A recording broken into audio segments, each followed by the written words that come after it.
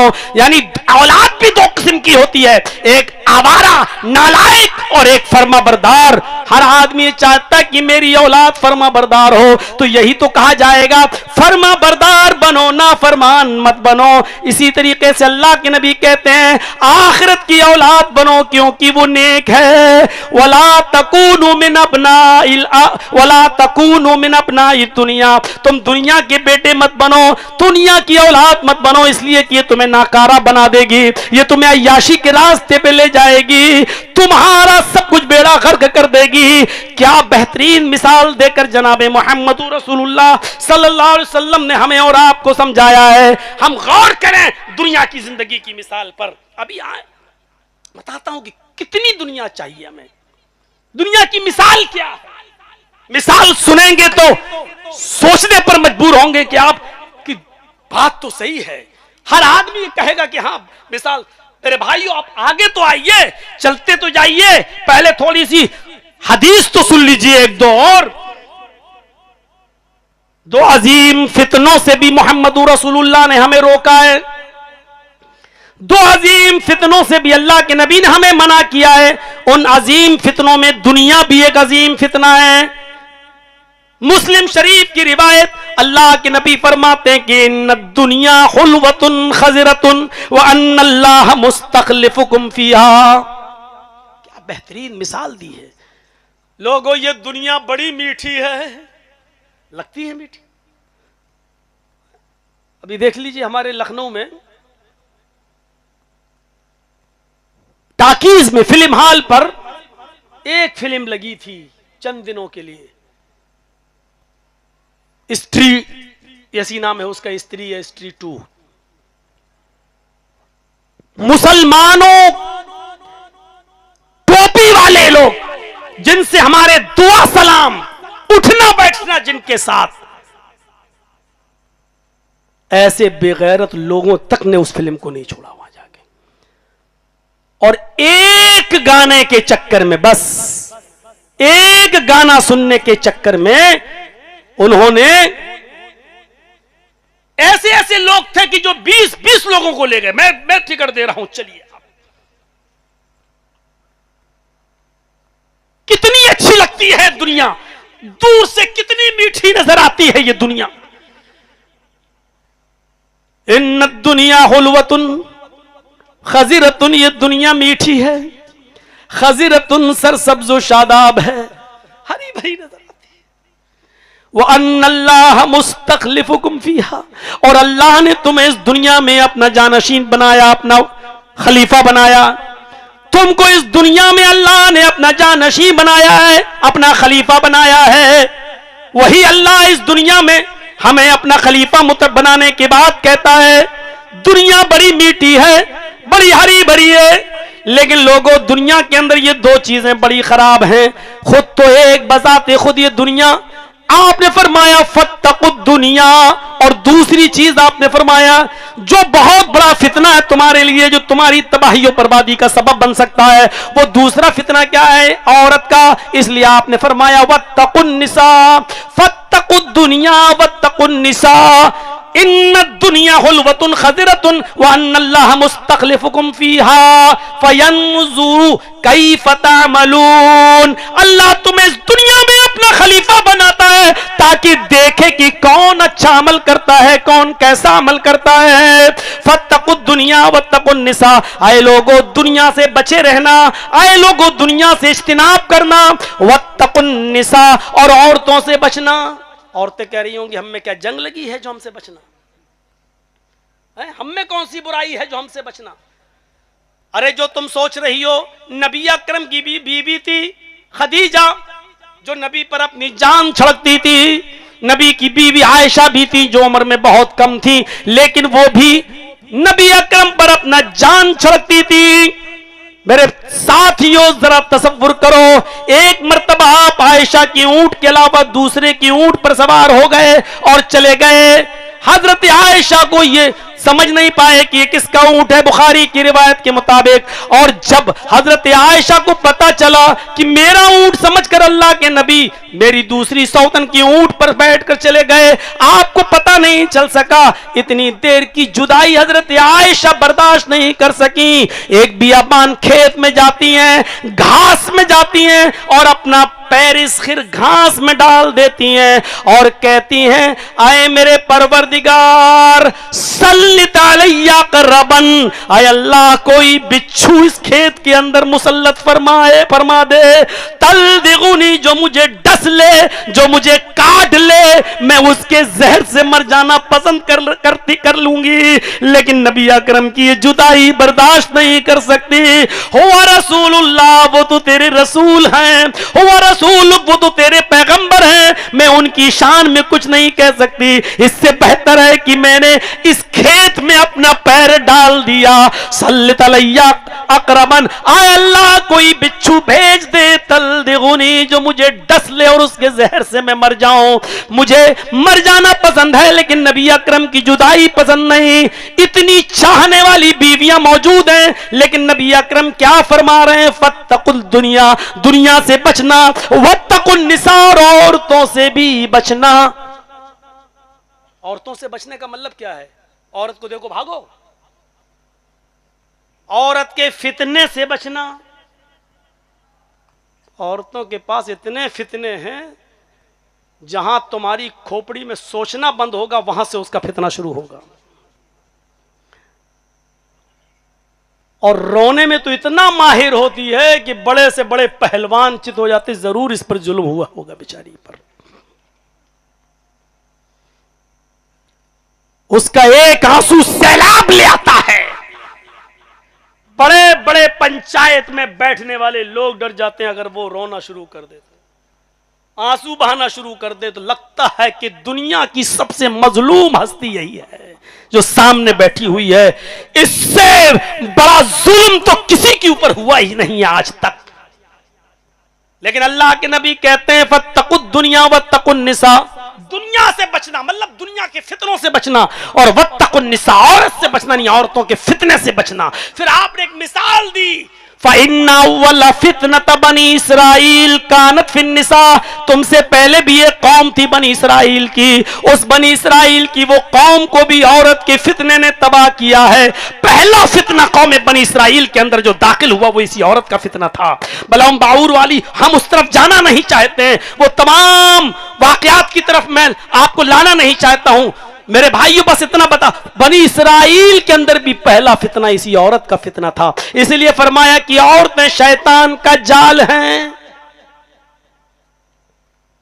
عورتیں یہ نہ سمجھیں کہ ہم کو کہا جا رہا ہے، مطلب شیطان اسی جال کو پھینکتا ہے مردوں کو پھنسانے کے لیے، جیسے ہم اور آپ جال پھینکتے ہیں مچھلی کو پکڑنے کے لیے، تو شیطان کا جال یہ عورتیں ہیں۔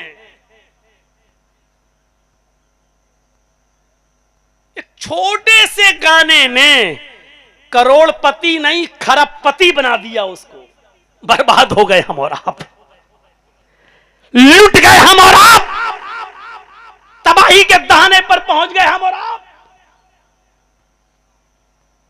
ایک آدمی 25-25 لوگوں کے ٹکٹ دلاتا، چلو ہم لے کے چل رہے ہیں اپنی طرف سے۔ فاتقوا الدنیا واتقوا النساء فَإِنَّ أَوَّلَ فِتْنَةَ بَنِي إِسْرَائِيلَ كَانَتْ فِي النِّسَاءِ، پہلا فتنہ بنی اسرائیل کے اندر جو تھا وہ اسی عورت کو لے کے تھا۔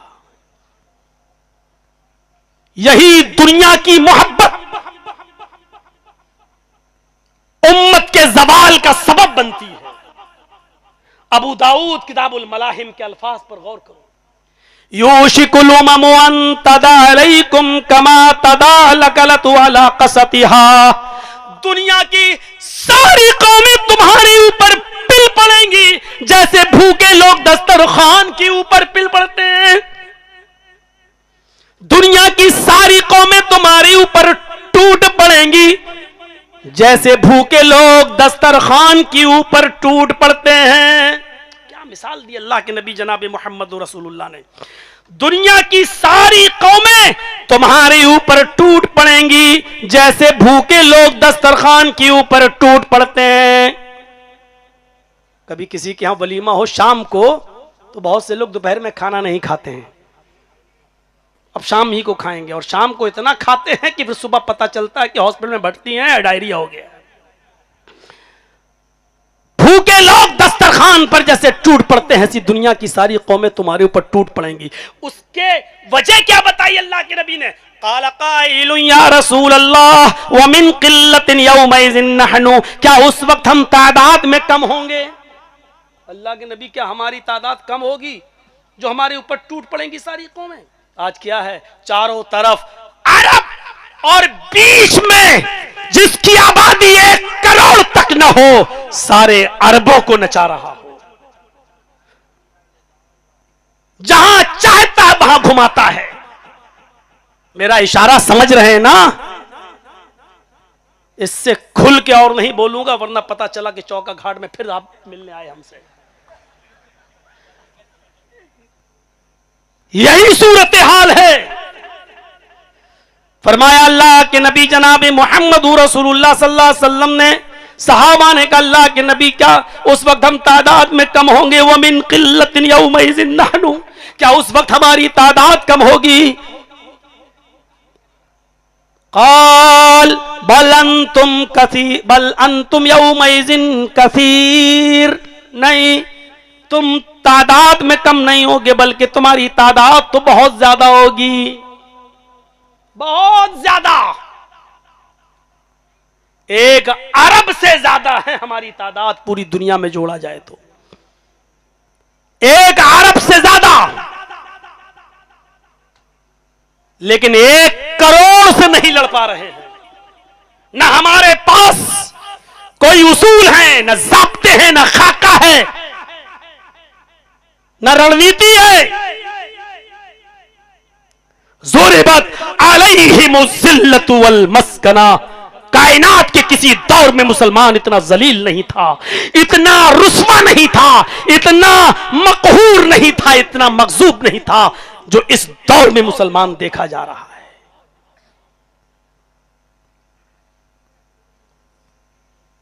اس وقت تعداد میں تم کم نہیں ہوگے، تمہاری تعداد بہت زیادہ ہوگی. پھر وجہ کیا ہوگی اللہ کے نبی؟ پھر ہمارے اوپر دنیا کی ساری قومیں کیوں ٹوٹ پڑیں گی؟ ہمیں کیوں نچائیں گی؟ ہمیں کیوں کھا جائیں گی؟ ہمیں کیوں استعمال کریں گی؟ فرمایا غصاء ان کا غصاء السیل، تمہاری حالت کوڑے کرکٹ کی طرح ہوگی، خسو خاشاک کی طرح ہوگی. جیسے سمندر میں کوڑا کرکٹ بھرا ہے اور سمندر کی ایک لہر آتی ہے اس کوڑا کرکٹ کو بہا کے لے جاتی ہے، ایسی دنیا کی ساری قومیں تمہیں بہا کر لے جائیں گی. کوئی حیثیت نہیں، تعداد میں تم بہت زیادہ ہوگے. جیسے سمندر میں پڑا ہوا کوڑا کرکٹ خسو خاشاک بہت زیادہ ہوتا ہے، ایسے ہی تمہارا تعداد بھی تمہاری بہت زیادہ ہوگی، لیکن سمندر کی لہریں کوڑے کرکٹ کو خسو خاشاک کو جہاں لے جانا چاہتی ہیں لے جاتی ہیں. ایسے ہی دنیا کی ساری قومیں تمہیں نچائیں گی، جہاں چاہیں گی استعمال کریں گی، جیسے چاہیں گی. غصاء ان کا غصاء السیل وَلَيَنزِعَنَّ اللَّهُ مِن صُدُورِ عَدُوِّكُمُ الْمَهَابَةَ، تمہارے اوپر دنیا کی ساری قومیں اس لیے ٹوٹ پڑیں گی کیونکہ تمہارا رعب و دبدبہ جو کافروں کے دلوں پر بیٹھا ہوا ہے وہ اللہ تعالیٰ نکال دے گا. کافروں کے دلوں سے تمہارا رعب و دبدبہ نکل جائے گا. دیکھ لیجئے ایک ظالم ملک اسرائیل کا جو مسلمانوں کا روب و دبدبا ہونا چاہیے، جو عرب ملکوں کا روب و دبدبا ہونا چاہیے، ایک طرف شام ہے، ایک طرف لبنان ہے، ادھر ایران ہے، ادھر یہ ہے، ادھر وہ ہے، ساری چیزیں بیچ میں پھنسا ہوا جیسے 32 دانتوں کے بیچ میں زبان. لیکن اس کے باوجود میرے بھائیوں، عربوں کا روب و دبدبا، مسلمانوں کا روب و دبدبا اس کے اندر سے نکل چکا ہے، کوئی خوف نہیں ہے. والا اس پیشین گوئی کو تو اللہ کے نبی نے 1400 سال پہلے ہی بیان کر دیا تھا. وَلَا يَنزِعَنَّ اللَّهُ مِن صُدُورِ عَدُوِّكُمُ الْمَهَابَةَ، اللہ رب العالمین کافروں کے دلوں سے تمہارا روب و دبدبا نکال دے گا. وَلَا يَقْذِفَنَّ اللَّهُ فِي قُلُوبِكُمُ وہن، اور اللہ رب العالمین تمہارے دلوں کے اندر وہن پیدا کر دے گا، تمہارے دلوں میں کمزوری پیدا کر دے گا، وہن پیدا کر دے گا. صحابہ کرام نے یہ لفظ پہلی بار سنا تھا، وہن، کمزوری. اللہ کے نبی یہ کیا ہے؟ اللہ وہن پیدا کر دے گا، یہ کیا ہے؟ مل بہنو یا رسول اللہ، اے اللہ کے نبی کیسی کمزوری ہمارے دل میں پیدا کر دے گا؟ اے اللہ کے نبی وہن کیا ہے؟ یہ کون سی کمزوری ہے؟ فرمایا جانتے ہو جن چیزوں کی وجہ سے یہ ہوگا وہ 2 چیزیں ہیں، وہی سب سے بڑی تمہاری کمزوری ہوگی، اور انہی دونوں کمزوریوں کی وجہ سے دنیا کی ساری قومیں تمہارے اوپر ٹوٹ پڑیں گی. حب دنیا و کراہیت الموت. اللہ کے نبی فرماتے ہیں کہ اللہ تعالیٰ تمہارے دلوں میں دنیا کی محبت ڈال دے گا، دنیا تم سے چھوٹے گی نہیں، دنیا کو چھوڑ نہیں پاؤ گے، دنیا کے پیچھے پڑے رہو گے، اور دنیا کی چاہت میں اتنا آگے بڑھ جاؤ گے کہ تمہاری مسجدیں خالی ہوں گی، عبادتوں سے تمہیں مطلب نہیں ہوگا، اپنی اولاد کی تعلیم و تربیت سے مطلب نہیں ہوگا، ان کے دینی ماحول میں ان کو جذب کرنے سے تمہیں فرصت نہیں ملے گی. فرمایا دنیا کی محبت تمہارے دلوں میں اللہ رب العالمین ڈال دے گا. وَكَرَاهِيَةُ الْمَوْتِ، اور موت کو تم ناپسند کرنے لگو گے، اللہ کی راہ میں مرنا تمہیں گوارا نہیں ہوگا، جہاد کا نام سنو گے بھاگنے لگو گے، اللہ کی راہ میں جان دینے سے تمہیں نفرت ہو جائے گی، تم کراہیت محسوس کرنے لگو گے. یہ 2 کمزوریاں تمہارے اندر جب پیدا ہو جائیں گی تم مرو اور کٹو، اور دنیا کی ساری قومیں تمہارے اوپر ایسے ہی ٹوٹ پڑیں گی جیسے بھوکے لوگ دسترخوان کے اوپر ٹوٹ پڑتے ہیں. ورنہ صحابہ کرام کے دلوں میں دنیا کی حیثیت کیا تھی؟ کیا سالم ابن عبداللہ ابن عمر کا وہ واقعہ، حضرت عمر فاروق کے پوتے کا وہ واقعہ نہیں سنا کہ اس دور کا جو حکمراں تھا اس علاقے کا، جس کا نام تھا ہشام ابن عبد الملک، خانہ کعبہ کا طواف کرنے آیا. اس نے دیکھا کہ خانہ کعبہ کا طواف ہو رہا ہے اور ایک نوجوان شخص خانہ کعبہ کا طواف کر رہا ہے، لیکن اس کے احرام میں پیوند لگے ہوئے، جوڑ لگے ہوئے، کئی جوڑ لگے ہوئے. اس نے لوگوں سے پوچھا کہ یہ کون نوجوان ہے جو پھٹا پرانا احرام پہن کر آیا ہے؟ کسی نے بتایا ہشام، یہ حضرت عمر فاروق کے پوتے ہیں، ان کا نام سالم ہے، یہ عبداللہ کے بیٹے ہیں. سالم کے باپ کا نام عبداللہ اور عبداللہ کے باپ کا نام عمر، یعنی عمر کے بیٹے عبداللہ اور عبداللہ کے بیٹے سالم، عمر فاروق کے پوتے. ہشام ابن عبد الملک کی آنکھوں میں آنسو آ گئے. اللہ، 22 لاکھ مربع میل پر حکومت کرنے والی شخصیت کا پوتا عمر، تم کچھ کما کر نہیں گئے، دنیا سے کچھ لے کر نہیں گئے، تمہارے پوتے کا یہ حال ہے، تم نے اپنے بیٹے تک کو کچھ نہیں دیا. اگر بیٹے کو دیا ہوتا تو بیٹا اپنے بیٹے کو ضرور دیتا. ہشام ابن عبد الملک نے طواف کے دوران عبداللہ ابن سالم سے ملاقات کی، کہا السلام علیکم. سالم ابن عبداللہ نے کہا وعلیکم السلام. کہا مجھے جانتے ہو؟ سالم ابن عبداللہ نے کہا اللہ کے بندے ہوں، میں بھی اللہ کا بندہ ہوں، تم بھی یہاں عبادت کے لیے آئے ہو، میں بھی یہاں ہوں، عمرے کی غرض سے آیا ہوں، طواف کی غرض سے آیا ہوں، اس سے زیادہ اور کیا جاننا ہے؟ پھر ایک طواف کا چکر پورا ہوا. ہشام ابن عبد الملک نے کہا کہ میں ہشام ہوں، اس علاقے کا حکمراں ہوں، خلیفہ ہوں. جواب دیا چلو الحمدللہ آج آپ سے ملاقات ہو گئی، ٹھیک ہے طواف کر لیا جائے۔ سالم ابن عبداللہ نے زیادہ لفٹ ہی نہیں دی۔ تیسرے چکر میں ہشام نے کہا سالم ابن عبداللہ تمہاری حالت دیکھ کر کچھ مدد کرنے کو دل کرتا ہے، بتاؤ تمہیں کس چیز کی ضرورت ہے؟ اگر کسی چیز کی ضرورت ہو تو لسٹ دے دینا، آپ کے گھر پہنچا دی جائیں گی۔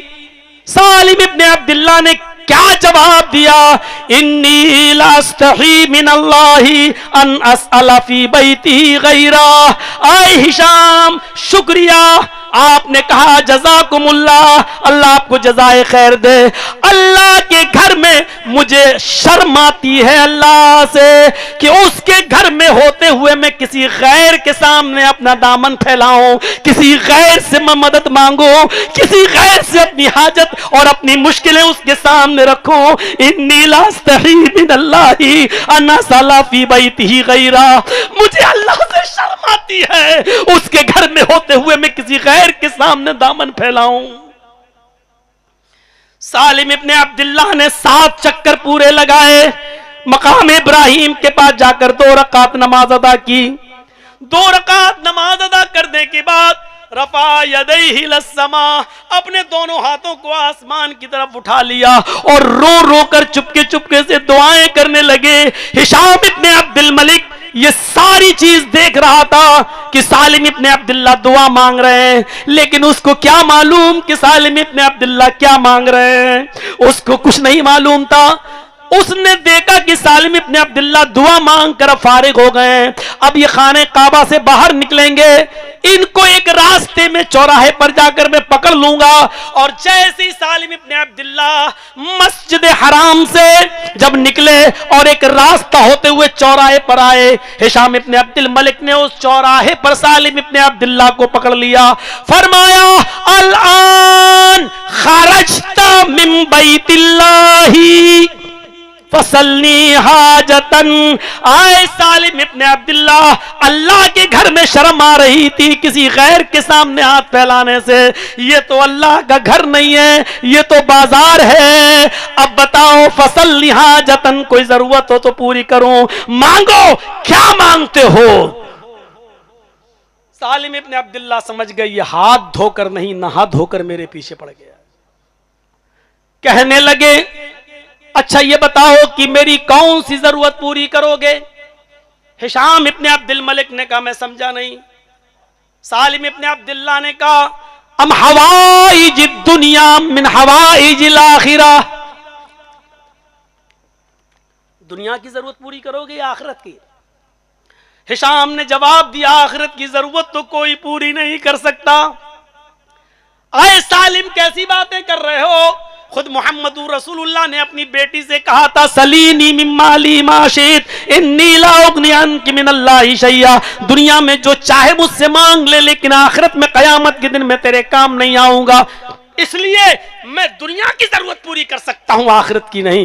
سونا چاندی دال چاول جو چیز اناج غلہ کپڑا لتا اس زمانے میں جو چلتا تھا وہ میں پوری کر سکتا ہوں، دنیاوی ضرورت۔ سالم ابن عبداللہ ہنسنے لگے اور کہتے راستہ چھوڑو۔ کہا میں راستہ نہیں چھوڑوں گا، آج تمہیں مجھ سے اپنی ضروریات کا سوال کرنا ہوگا، میں چاہوں تو اپنی مرضی سے بھی بہت سی چیزیں بھیج سکتا ہوں، لیکن مجھے پتا نہیں ان ضرورتوں میں تمہیں ضرورت کس چیز کی ہو اور وہ چیز ہم نہ بھیج سکیں، اس لیے لسٹ بتاؤ کس چیز کی ضرورت ہے۔ سالم ابن عبداللہ چیخ پڑے ہشام تم کیا چاہتے ہو کہ میں تم سے دنیا مانگوں؟ کیا یہ دنیا میں زندہ نہیں تھے؟ کیا دنیا سے کنارہ کسی اختیار کر لی تھی؟ کیا جنگل میں چلے گئے تھے اللہ کی وظیفہ پڑھنے کے لیے؟ کیا اپنی بیوی اور بچے کے لیے کمایا نہیں کرتے تھے؟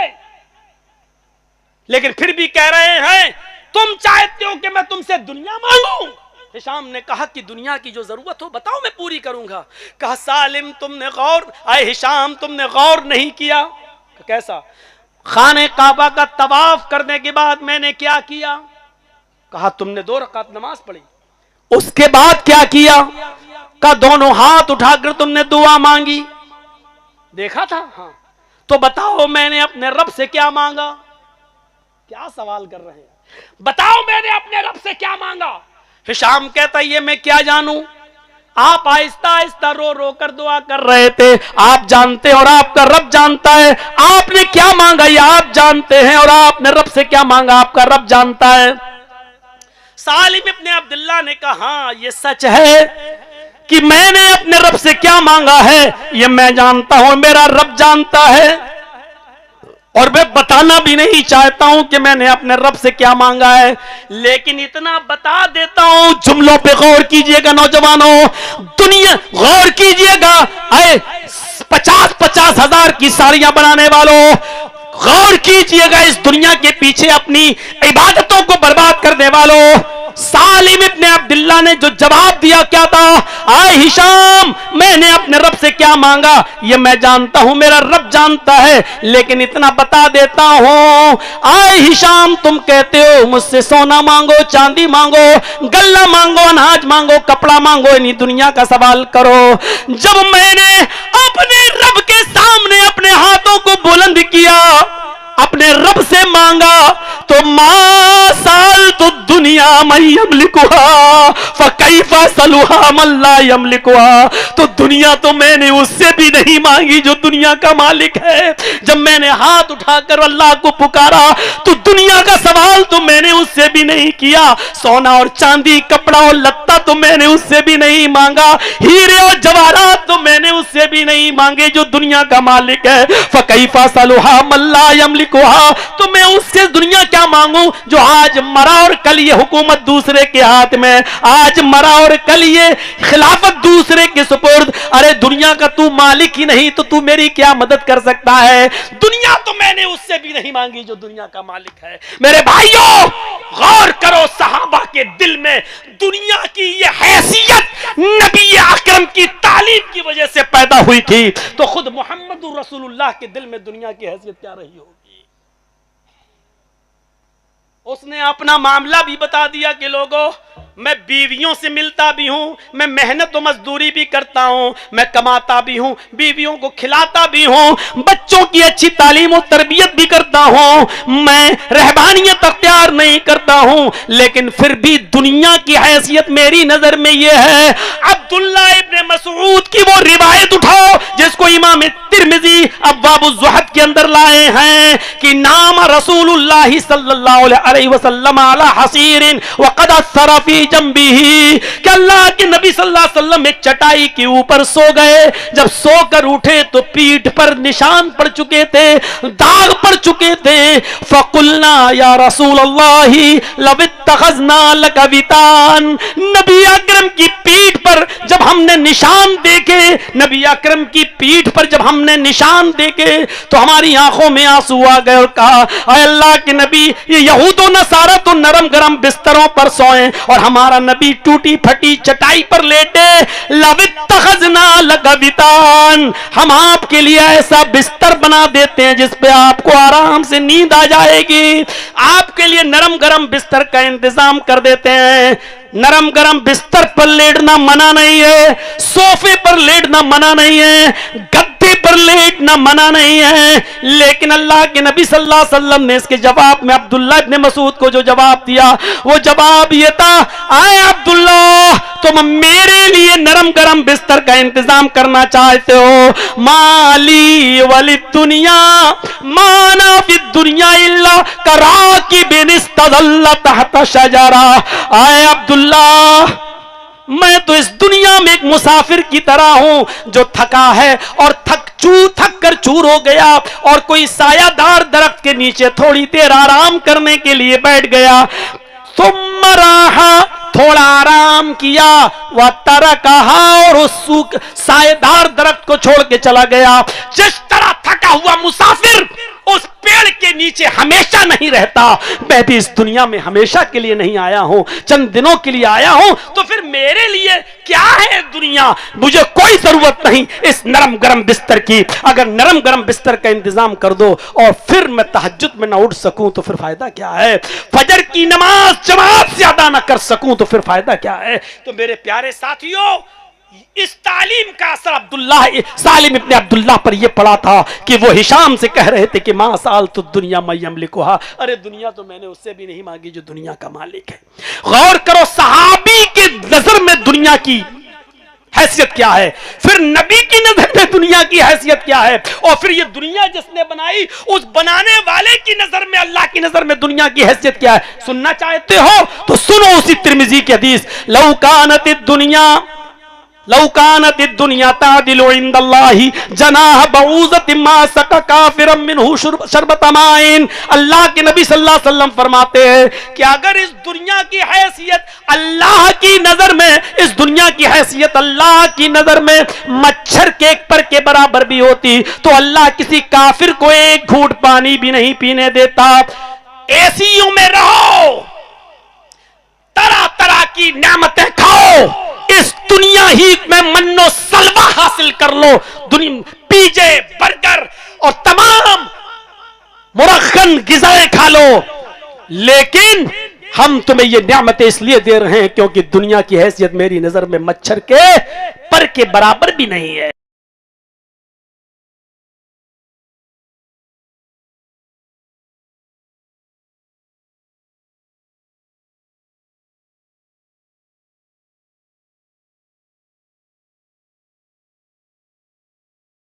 رکھیں گے اور پھر سائے کی طرف بھاگیں گے تو جتنی تیز آپ بھاگیں گے اس سے زیادہ تیز اسپیڈ سے سایہ بھاگے گا، وہ آپ جتنا دوڑیں گے سایہ آپ سے آگے نکلے گا۔ یعنی آپ دنیا کو جتنا چاہیں گے دنیا مزید آپ کے سامنے کھل کر آئے گی کہ اور حاصل کرو۔